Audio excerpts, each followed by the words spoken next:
ধরে আন। কে বলছি? বারবার বলে দিচ্ছি, লাগাও সাইনি বলা যাবে না, বুঝলে? আজকের এই ভিডিওতে আমি শুধু এইটুকুই বলতে চাই, আজকের পর থেকে কেউ যেন না আর লাগাও সাইনি বলে।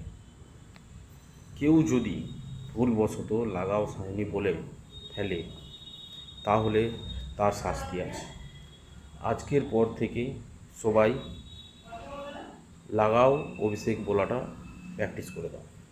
কেন কি শোনা যাচ্ছে যে সায়নী নাকি অভিষেক ব্যানার্জিকে বিয়ে করেছে খুবই গোপনে, খুবই তাদের একটা গোপন স্থানে, খুবই কাছের কয়েকজনকে নিয়ে। তারপরে সায়নী নাকি এখন প্রেগনেন্ট, খবরটা এরকমই শোনা গেছে। তো খবরটা সত্যি না মিথ্যে অতটা তার হদিশ পাওয়া যায়নি। তো আমি এটাই বলতে চাই, যদি খবরটা সত্যি হয় তাহলে আজকের পর থেকে যে লাগাও সাইনি বলবে তার জন্য কিন্তু শাস্তি আছে। লাগাও অভিষেক বলাটা প্র্যাকটিস করে দাও।